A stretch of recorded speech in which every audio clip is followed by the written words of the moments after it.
Hi everyone, I'm Charlotte and welcome back to Situ, Operation Wallacea's online lecture series. This week we are welcoming Luke Howard, who's going to tell us all about the voluntary carbon market and how that can work within conservation, something at Operation Wallacea we're very interested in. Luke was a volunteer with us in Indonesia in 2017 and I'm pleased to say took that away with him to then progress in a career in conservation. So I'll hand over to Luke, enjoy the talk and come back and watch the rest of our series. Hello everyone, my name is Luke Howard. I'm the projects officer here at Plan Vivo, and I was asked to give a presentation to outline the voluntary carbon market and the role of Plan Vivo within the voluntary carbon market and the type of work that we do. Bit of background on myself. I've been with Plan Vivo for just over a year now, and before that, I did a master's degree in environmental protection and management, and before that, I did an undergraduate degree in biological sciences, actually under Martin Spate, who I believe is completing one of the other lectures in this little lecture series for Opwall. So, and also it might be worth saying that I completed an expedition with Opwall to Indonesia back in 2017, so I understand the type of work Opwall does. So, just to outline what I'll be talking about, first I'll give you an overview of what the voluntary carbon market is. Just only high level stuff, and then I'll discuss about the role of Plan Vivo within the voluntary carbon market, and go on to discuss the types of projects that we have and the requirements around these projects. I'll then go on to say about the expectations that the voluntary carbon market has of projects, and as from an organisation like Plan Vivo. And the requirements around, say, carbon calculations, etc. And then finally, I will start to close up on discussing some of the challenges that we're facing. Specifically, I'll be talking about monitoring and how that's becoming a bit more difficult as projects grow, and potential technological solutions to this. Now, as I go through this presentation, I'd like to bear in mind the types of actors in this area, the types of roles, and how you might be able to fit into that in the future. Because the voluntary carbon market is growing quite rapidly at the moment. It's got a high amount of interest and a high amount of funding going towards it. And if you're anything like I was when I did my expedition with Opwall, I had no idea what I was going to do within as a career. I knew I wanted to go into biology or conservation,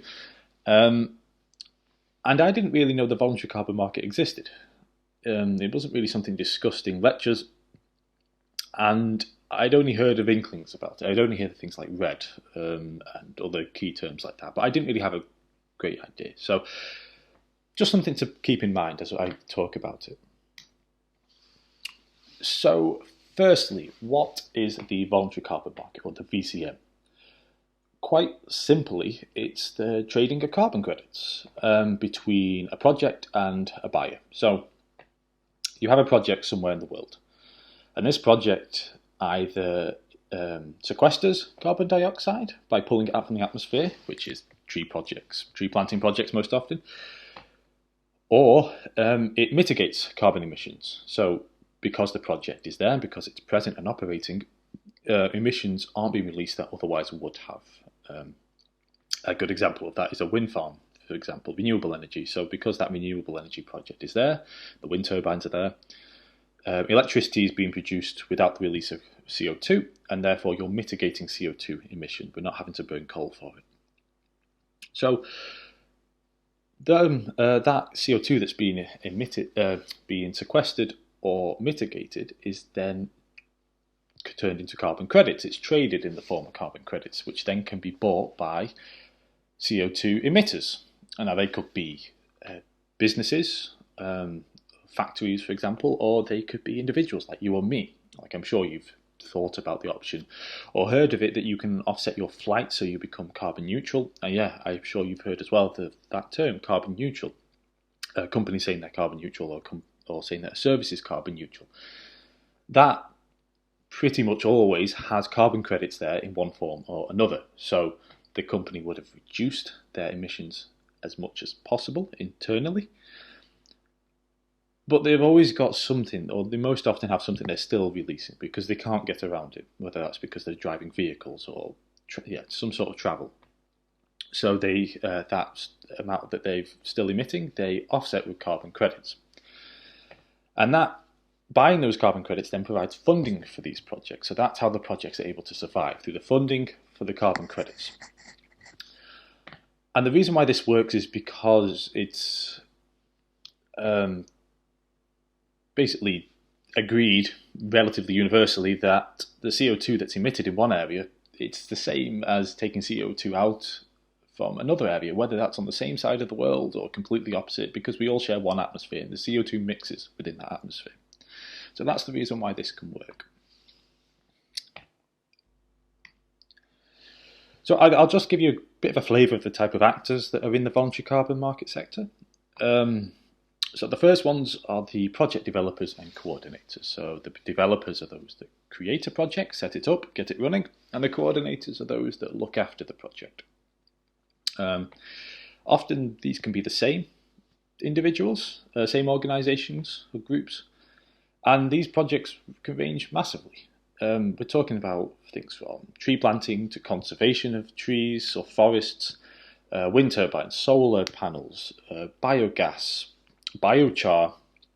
There's a huge range of these types of projects. Then we've got the buyers, potentially the second most important. These are the ones that actually fund the projects. Like I said before, can be individuals or can be large organisations.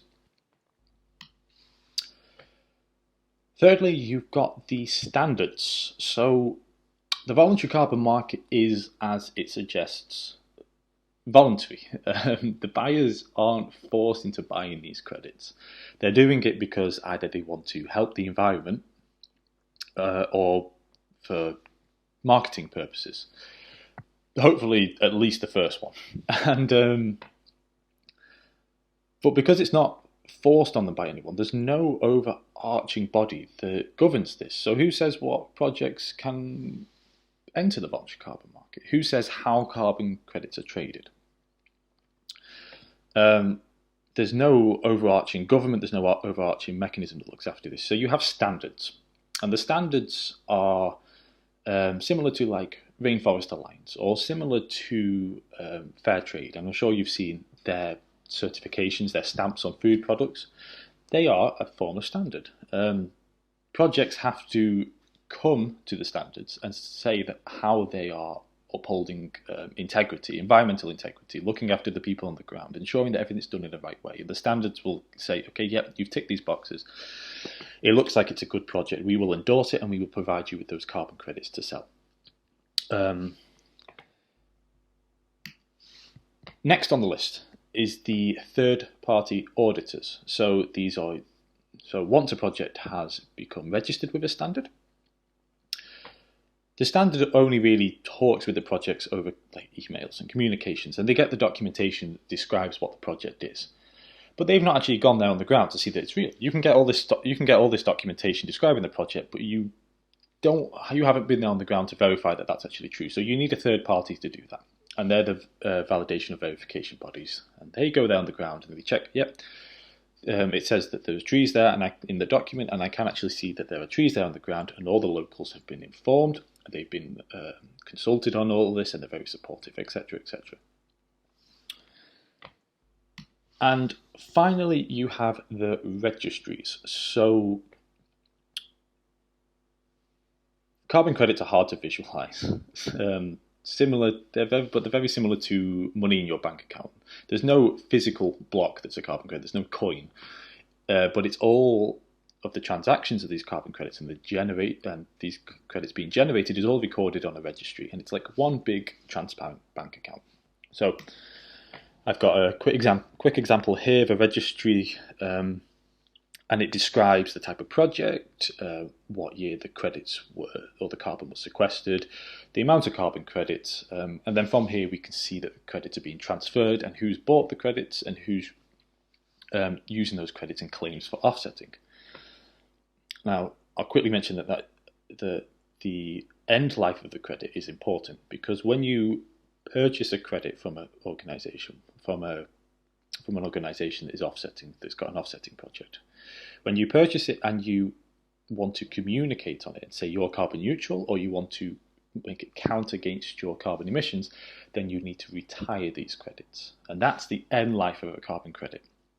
That means that once it's retired, nothing can ever happen with those credits again. They are out of action, and they can't be sold on again for someone else to say, I've also offset my emissions. So that means that 1 tonne of carbon can't be used to claim multiple tonnes of carbon emissions. 1 tonne of carbon always is just used for one emission, 1 tonne of carbon emissions. So where does Plan Vivo lie in this sector? Well, we are a standard. We're one of those bodies that projects must come to, provide documentation to ensure that they're up to our requirements, and we give them a rubber stamp and say, yep, that all looks good, and we provide them with the carbon credits. So just before I explain further about Plan Vivo, I just want to take a step back and think about why community and smallholder forestry is needed. So why, and if you're not sure about what smallholder means, a smallholder is someone in a developing country who has a small plot of land, and this is quite common. So why is it that we need to protect forest and plant trees in these developing countries? Well, you can look at it in two different ways. The first one is that on the high level is that a large amount of our emissions that's causing climate change is from land use change and forestry, primarily from people burning forests for agricultural reasons to then plant agriculture, or some of it is due to logging of forests, often illegal. So we need to combat that by preserving forests or planting trees. The second reason is, if you want to look more on the ground, the people in these developing countries and rural communities, those are the ones that are on the front line. Those are the ones that are most at risk from the climate crisis. So there are ways to help them become more resilient to climate change, to potentially overcome this. And that's through changes in livelihood activities, changing the environment around them. But the communities often lack the capacity to do so, whether this is the know-how to make these changes, or the incentives, the funding resources to make these changes.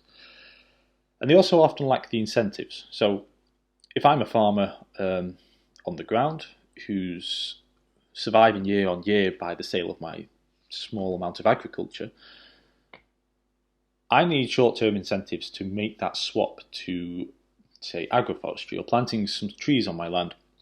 Because in the short term, when the trees are growing, I'm not going to be making money off those trees. And I'm losing money each year because I can no longer plant crops there. So you need that short-term incentive, and that's where carbon credits can help out.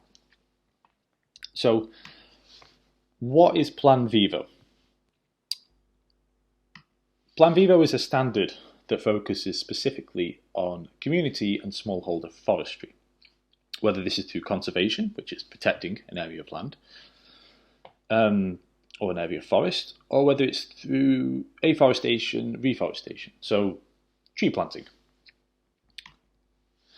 The concept of Plan Vivo started in 1994 with a pilot project between the University of Edinburgh and some NGOs in Chiapas in Mexico. And this was the reason why it started is because the people on the ground in Chiapas in Mexico wanted a way to encourage farmers to plant trees and regain those trees that have been harvested in the past due to unsustainable practices. And they thought, how could we do this? And they decided to commodify carbon. And this was, we believe, the first carbon credits and the first carbon project that globally that's ever happened. We've not found any evidence against that. And these carbon credits were sold to the likes of the World Bank. But then, since then, other people wanted to join in. They looked at the project and thought, that's a really good idea. We want to do the same. How can we get these carbon credits? How can we get involved? So Plan Vivo had to form a governance around the system so that not everyone can just join in and say, okay, I planted a tree, I want carbon for that. It's only the good projects and only those that actually do sequester carbon. And we can measure that and quantify that and verify that. So, two main mechanisms around the governance that I think is good to highlight. First is the Plan Vivo standard. So, this is a document that was created first in 2004, I believe, that describes what requirements projects must meet in order to become certified under Plan Vivo and in order to generate carbon credits. And this has been many different versions of this have been released, one in 2008, one in 2013, and we're currently updating again. It should be released at the end of this year, the 2020 version of this standard, each time improving, we hope. And then on the flip side, we've got the Plan Vivo Foundation. So we had to set up an organisation that would apply this standard. Who decides whether a project actually meets these requirements, and who looks after this standard and applies it? So the Plan Vivo Foundation was set up in, I believe, 2004 as well. And I think it includes the Plan Vivo Secretariat, which is the like of me and my colleagues, and we run the day-to-day activities here at Plan Vivo. But we also have some technical groups. We have the Technical Advisory Committee, and these are experts who are in-house, volunteer in-house, who help us with our technical questions. So I'm not a forester. I've studied some forestry, but I'm not. I don't know enough about forestry, say, in Vietnam. So we have this in-house set of experts who can help us out with questions around that and help us assess projects around that, and also around, say, how to correctly engage with stakeholders in the projects, how to ensure that the rights of the locals are preserved and will be looked after, etc. But then we also have an external group of these experts as well that we send out documents to, help them assess all these projects as well. So they're based anywhere around the world, and we hope usually they assess projects that they have experience in that country with. And what does Plan Vivo stand for? So, like I said, we focus specifically on smallholder farmers and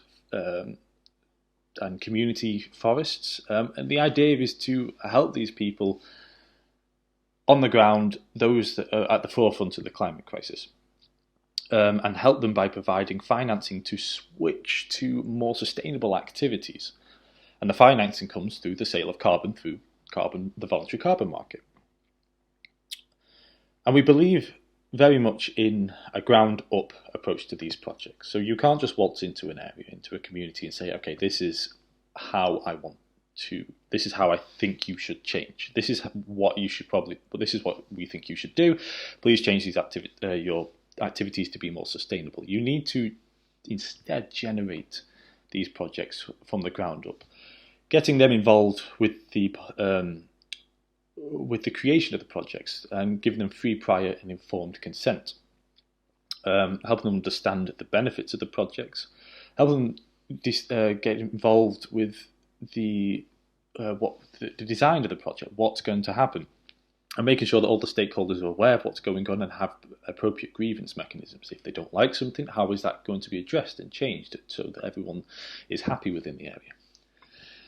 And we also believe in being flexible to allow any project that meets our criteria to have this type of funding to help try and change people's lives for the better.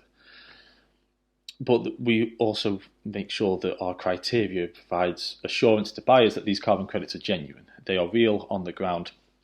The carbon has been sequestered or mitigated. And they are genuine carbon credits that will last into the future for a long time, or permanently. And we do our best to keep the transaction costs low, to ensure that the maximum amount of benefit goes to these individuals on the ground. And we're the only standard that stipulates a minimum benefit sharing agreement. So projects have to give from the 60% of the income from the sale of the projects to the locals, to the participants of the project, whether that's through direct payments into their bank account or whether that's payments for community projects such as development of toilets or a new well. And these are things that the participants decide and agree that's what we want. So how does a project become certified under Plan Vivo? I'll whiz through this quickly. It's not the most exciting information, but I think it gives you a flavour of what the projects have to have to achieve in order to get carbon credits. So first, a project must submit a PIN document, project idea note. It's a quick 20-page document that highlights the main ideas of the project.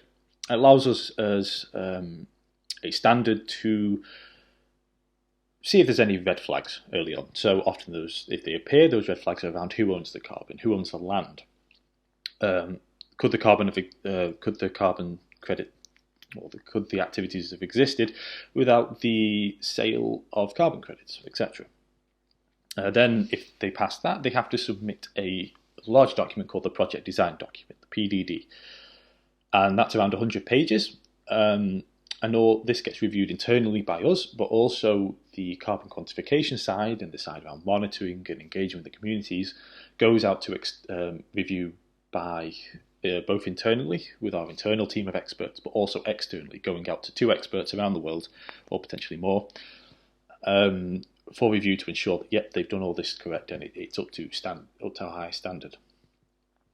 Then, if that's all passed, they have a validation. So we need to ensure that what they've said in this documents that we've been getting is actually true. So a validation team goes out to the site and ensures that everyone has been informed in the correct way. Everything that's said in the documentation is correct. Those trees are being planted or have been planted, etc. And then the project is registered. And every year they can have some credits provided to them based on the amount that's agreed within this documentation and based on their types of activities, if they've met their targets each year. And then every 5 years we get a third-party verification. So it's a big verification event to ensure that, yep, they're still everything that they have been reporting to you each year is correct. The amount of carbon that they say they've sequestered or mitigated is correct. We can verify that on the ground. So it is a lot of work. I think it's good to highlight there as well. So it has to be financially feasible because all this costs as well to the project. So this has to be financially feasible. The project has to be large enough to make this financially feasible as well. So it's something to bear in mind.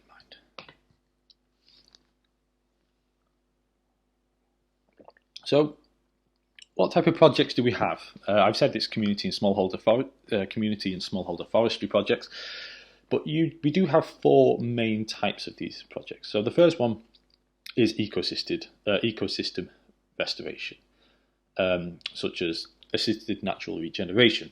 So where an ecosystem is heavily degraded, and interventions need to be put in place to bring it back up to a healthier amount of biodiversity, biomass, and carbon. And often this is, if it's degraded, it can be for a variety of reasons, but often the trees and the soil are damaged. So an example of this is our Ethio Trees project in Ethiopia. This was an area, they had areas that were highly degraded, as you can see in the grey photo there, that was due to over grazing of cattle and farm stock. So they've created exclosures, which are areas of land that the farmers can no longer go into, and they agreed to not go into, so to restore the soil levels, and they also help plant a few trees to do so. Second type, ecosystem rehabilitation, essentially tree planting. So these are your standard tree planting projects. An example of this is the Community Tree Project in Nicaragua. They have a variety of different types of trees that are being planted, whether that's for timber, which will be planting woodlots, or agroforestry purposes. They have some coffee trees that they plant. Or in this instance, in this photo, they're planting, it's called boundary planting. So along the edge of a farmer's field, they will plant trees to signify that's the edge, and it also helps improve the biodiversity and soil levels. Thirdly, we've got the conservation projects, RED projects, if you know that term, reduced emissions from deforestation and forest degradation. So Example of that, again, is Khasi Hills, which is a project in India where they have a large area of community-owned forestry that they are agreeing to look after and protect in trade for carbon credits. And then finally, we have improved land use management, which can be, for example, minimum till agriculture. Now, we only have one of these projects, and that's the Rawakau project in New Zealand, where they have improved logging through greater, higher sustainability selective logging within the forest, and they get carbon credits for this instead of the more destructive forms of like clearance logging and things like that. And I will point out that that is in a developed country. That's our only project in a developed country, but it was permitted under the standard because it's a native tribe who owns the land, and it's their community land that they're doing this on. Okay, so they're the 4 different types of project interventions that we allow. So I'm just going to run through some of the other requirements that we have within the standard, just to give you a bit more of a flavour of what we ask of projects. The first one is that participants must have a clear understanding about the project and what's required of them and what they get out of this project. And we have 2 documents that help guide this. The first one is called a Plan Vivo, so that's where our name initially came from. Plan Vivo translating into Spanish meaning living plan. It was created. It's a document that is created by the communities or the participants to describe what type of management activities they need to complete. So if it's a community and they're conserving an area of forest, it's often a map showing, okay, where's the area of forest that we're conserving? Okay, that's where we need to not go into. We can't log trees in there, and potentially there might be a zone around it where they can log a small amount of trees or something. But if it's an individual who's planting trees on their land, then often this will be a map of their land describing where they're planting the trees and what type of tree species they are planting. Now, these need to be created in a way that the farmer understands, or the community understands. For example, if the farmer cannot read or write, then often they're created so that in a very illustrative manner. So they will draw trees to indicate where they're planting the trees, but then they will draw different types of tree illustrations for the different species, and they understand this. So along with the Plan Vivo, which describes what they're doing, there's also a PES contract which describes what benefits they will get from this and how they will be paid. So payments only occur on a performance basis, so they have to meet certain targets in order for those payments to be released. I've given a quick example of the table there. Like the first target is often, if it's a tree planting project, they need to plant X number of trees per hectare. In year 1, then year 2, 80% of those trees must survive. And each one of these payments helps, each one of these stages then releases payments once they've hit those targets. And this is something that needs to be written out in the language of the individual in a way that they can understand, and they need to completely understand this before they sign on to the project, so they know what targets they have to meet. If they don't meet the targets, often revised targets are made. The coordinator helps them try and give some advice on how they might catch up. But if they don't meet the targets for several years in a row, then often they're taken out of the program, and that amount of carbon is reassigned to someone else who then joins the program.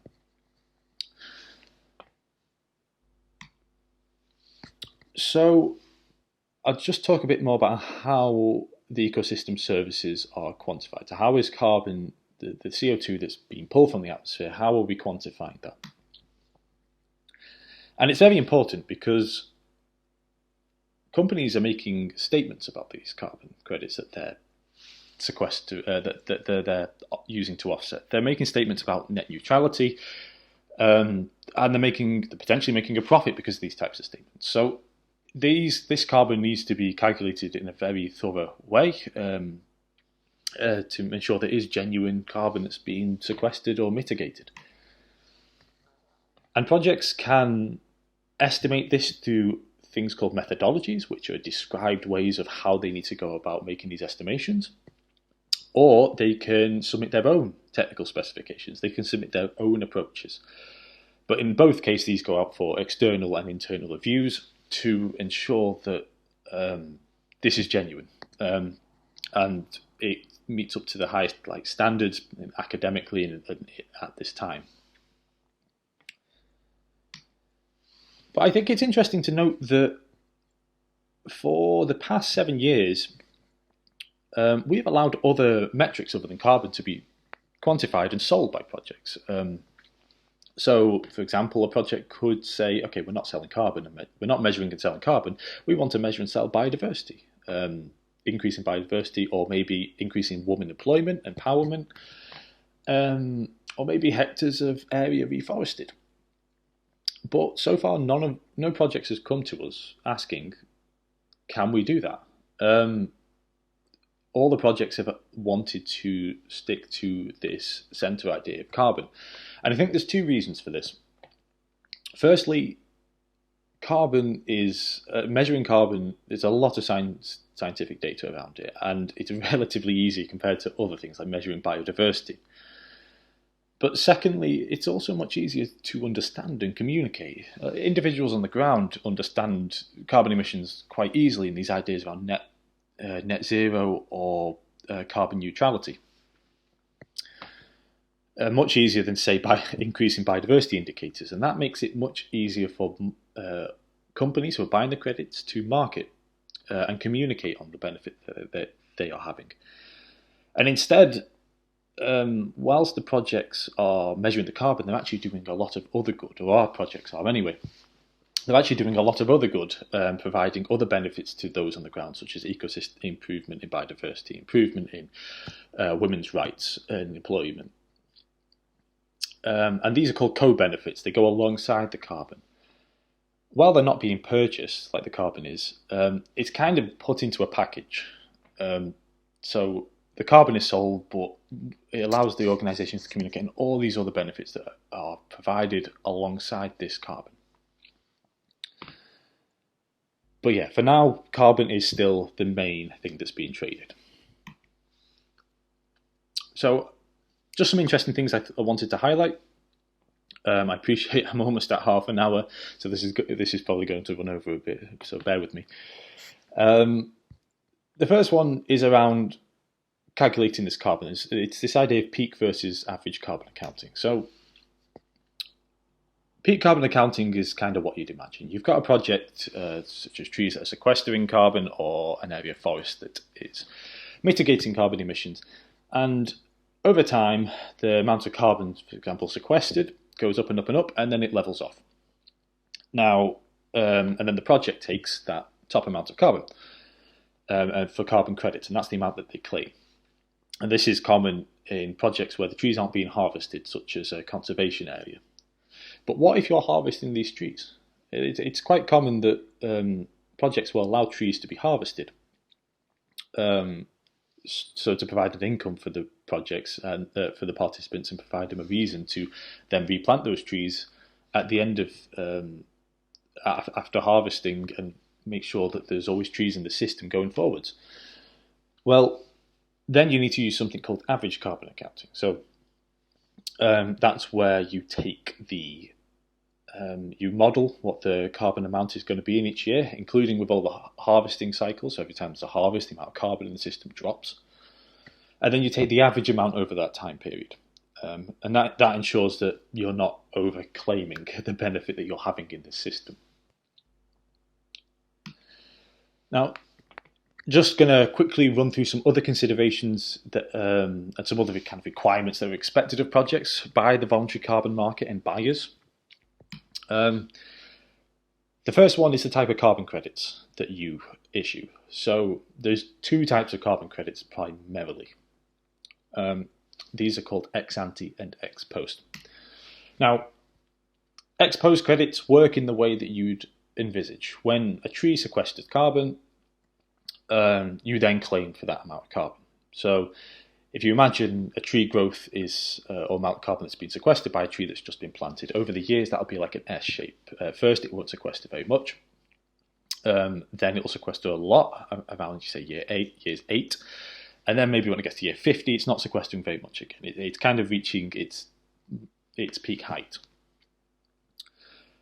Well, in those projects with the ex post system, that's how the projects get their income. And that is common for like conservation projects, RED projects.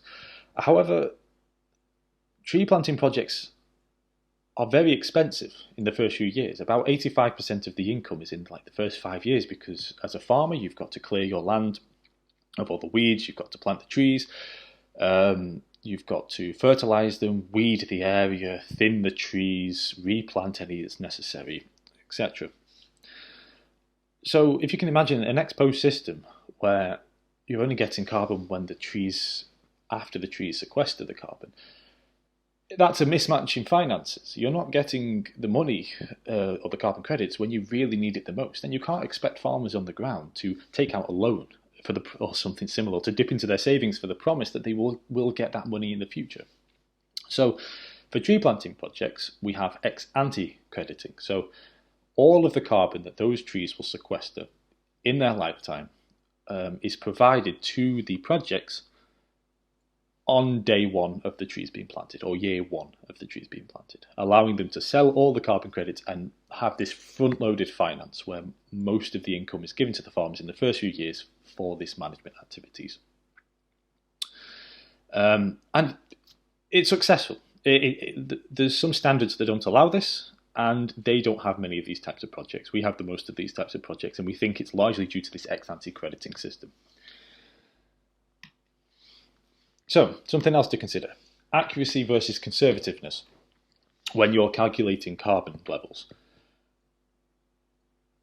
From experience and my academic career, you're always told to be more and more accurate. You want it so that the amount of carbon that you're saying in that system is as close to what it actually is as possible. But what is the point of that if it takes, for example, $10,000 to make your estimates very, very accurate? Versus you could spend $1,000 and just make them conservative. So if the amount of carbon that's been sequestered is 300 tons in an area, well, don't spend $10,000 trying to get to that 300-ton value and make it as accurate as possible. Spend $1,000 and say, okay, we're just going to be conservative and say there's actually 250 tons in here. And that helps out as well, because you could spend all that money being as accurate as possible, but then one of your assumptions in your modelling might be ever so slightly off. Some new data might come out saying, okay, no, that value should be slightly different. That factor should be this, not that. And that would just shift your value, your estimate completely. But if you're conservative, well, even if that comes out and that estimate shifts, you've been conservative anyway. So the value might go from the 300 tons down to the 280 tons, but you were only claiming 250 to begin with. So conservativeness is more important than accuracy in the carbon world. Another thing to consider, additionality. So the reason why carbon credits work and this idea around offsetting works, and buyers can offset, is because the projects, there has to be additionality. The projects could not have existed and that carbon could not have been sequestered without the carbon financing in place. So there's requirements around this that projects have to prove that there's additionality reasons, that they are additional. Often this is saying that they haven't got the financing to do this, they need the carbon credit for these activities to occur, and there's no laws in place forcing them to do these activities. Permanence. Second to last one, this permanence is a very important one. It's a word that's thrown around a lot in the voluntary carbon market. It's the idea that 1 ton of carbon that is sequestered has to, 1 ton of, an offset represents a ton of carbon sequestered permanently. So you have to demonstrate that if you're planting trees, they're not just going to be cut down in the future. And if they are cut down, they're going to be replanted, and this is integrated into the model. So this is very important. And often the permanence is around what type of new livelihoods is this project going to provide. So those trees need to provide an incentive that once the carbon credits and the carbon payments stop, they're going to want to keep the trees, and often this is to say if the trees produce some sort of income in other sources, such as coffee trees, or like I say, harvesting of trees for timber. It's an argument around that type of thing, and there's ideas around monitoring far into the future to ensure that this permanence is genuine as well. Final one, leakage.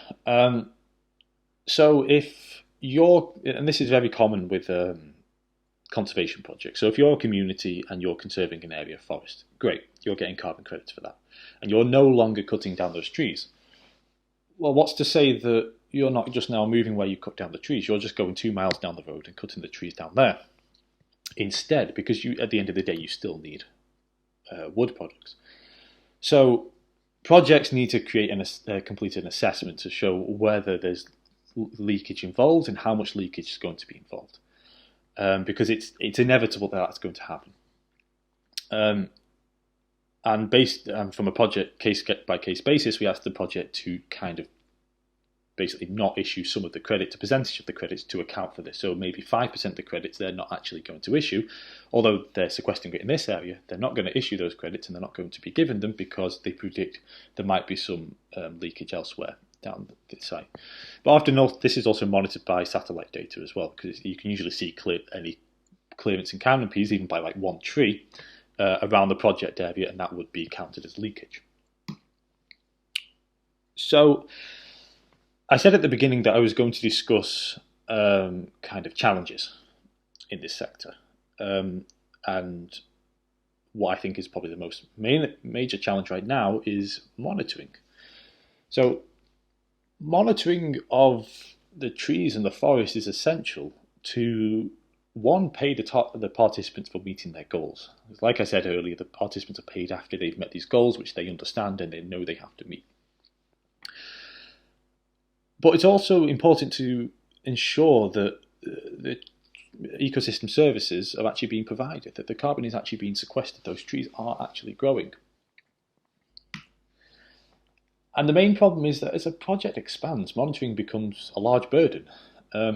I mean, especially with smallholder forestries. If you imagine smallholders, they're dotted around all over, their little bits of land are dotted all over the landscape, and you have to go to each one of these pieces of land, let's say like on a motorbike or similar, to complete this monitoring. And some of our projects are countrywide now. They've expanded, and they have to dot around all these projects to monitor, and it becomes very costly to do so. So a potential solution that is coming forwards for this is remote sensing, using satellite data to monitor these areas of land remotely, so they don't actually have to go there on the ground to see that those trees exist.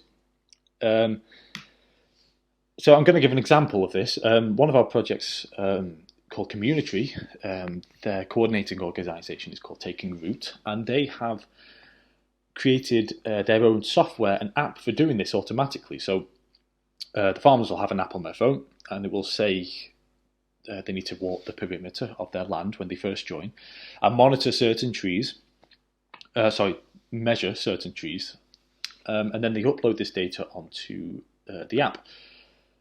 And then satellite data that's collected automatically then can actually see each individual tree and links what they are now, the size and the growth models, to a model and a system that allows them to monitor this tree's increase. So as the canopy increases, they can see that these trees are growing. And over time, that will allow them to estimate carbon emissions. I mean, this is how they hope. It's kind of early days, the carbon estimation side, and we've not accepted it just yet within the standard, but it's very promising. And it also allows companies who are buying the carbon credits to trace it back to the individual farmers. So I've got just an example of their platform here. There's a link down there if you want to explore it further. But here you can see I've clicked on a smallholder farmer, and it says who it is, the family. It has a photo of them, and it says the amount of land they have, the amount of carbon benefits they have, all this type of work. So hopefully this type of work will help ease monitoring in the future and help traceability, transparency as well. But there is a tough question, especially within the forestry sector, and that is how long should we monitor for? Like I say, carbon credits represent a permanent reduction or mitigation of carbon. So the permanent means forever, infinite time. But we can't monitor for an infinite amount of time, as much as maybe buyers would like us to. So it's a tough question. In the voluntary carbon world, it's generally thought that 100 years of trees being there can be estimated as being permanent. But again, that can be very costly. So it's just something to bear in mind. And it may have greater reliance on this remote sensing in the future to achieve this. Right, almost finished. I appreciate I'm quite over. Co-benefit. So I mentioned this earlier, this idea that projects sell the carbon, but there are many other benefits that are provided as well. So this is often provided through communication to the buyers, which the buyers can then communicate on as well. And it's the high amount of co-benefits is very specific, or it's very common in Plan Vivo projects. If you imagine a project that we don't certify, for example, a wind farm. Well, a wind farm doesn't have many co-benefits at all. You've got the carbon credit, great, and maybe you've employed someone locally to create the wind farm and maybe look after it. But other than that, a lot of the carbon credits are probably going to whoever owns that wind farm, and a lot of the income is going to them as well. So there's not really much benefit here. You've got one individual who's taking all the money. And these types of projects often don't sell their carbon credits for a very high amount because they don't have all these co-benefits. They don't have all these extra goodness to them. And often you might see those carbon credits selling for like $1 per tonne. But with our types of projects, you get all these other benefits around them, such as job creation, biodiversity improvements, providing facilities to communities, health facilities, for example, that no one ever had. There's a project in Yeda Valley in Tanzania that provides checkups on the locals who have because of some genetics within the local communities that are common to getting eye problems. And because of this, we have the highest carbon credit value on the market. Our carbon credits often sell for about $8.5 per tonne on average. Last slide. So just to wrap up, kind of going back out again, I just wanted to say that the voluntary carbon market is expanding, and it is very complex and very interesting. It's in this interesting boundary between science, business, and politics, influenced by politics quite a lot, and it's forever evolving. And Plan Vivo, while we are very niche and we love the work that we do in the type of projects we support, we are very small on the market. Well, if you just look at the amount of carbon credits being issued. And there's plenty of other standards out there that do other things as well. Some that focus on forestry, some that don't focus on forestry, that maybe only focus on renewable energy and biogas projects and things like that. So if it's of interest to you, and hopefully you've got a bit of a flavour for it, a bit of a flavour of the type of actors in there, then maybe it's something you could start looking into if you're not sure where you want to go in the future. Because, like I said at the beginning, I didn't know where I wanted to go, but I'm very glad that this is where I ended up. So thank you for allowing me to do this presentation, and thank you for Opwall for giving me the opportunity to. I hope it's been useful and educational. I'll be available for a Q&A session. I'm not sure when it is, but I'm sure Opwall will inform you and me. So I'm happy to answer any questions around this there and then.